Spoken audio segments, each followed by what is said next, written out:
John, what is the buzz from Monday's meeting?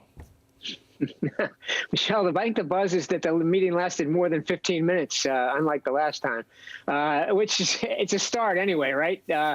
But, you know, to tell you the truth, there's not a lot of buzz coming out of these things because neither side is really making any sort of significant change in their offers. So there were only very minor moves by MLB today, and you expect the same thing from the Players Association in the next day or so. It just seems like they're still dug in on both sides, and until somebody makes a big move, you can't even think about any type of settlement.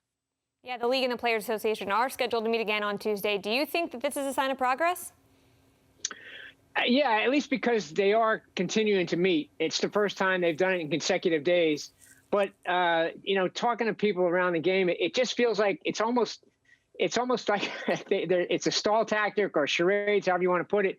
And because both sides know that until you get to a point where the other side is really facing maybe losing paychecks, or on the owner's side losing gate receipts, something like that, that neither side is going to budge. And so it's almost like these incremental moves are just kind of almost like a stall tactic to get to a point where somebody's really up against it and they're going to see who blinks first.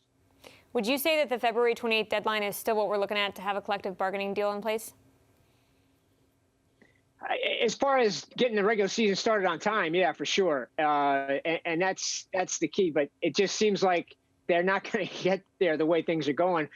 I don't know how it's going to change. It's a good sign that some players are there offering their insight, but it seems like the players are really dug in because they feel like they got beat the last two times in these negotiations, and they need to really come back and get, especially in the, you know, they're not even talking about this luxury tax threshold, at least in these proposals today, and that's the biggest issue. The players are trying to get raise those levels higher so that they feel like the owners created a salary cap last time, what's effectively a salary cap.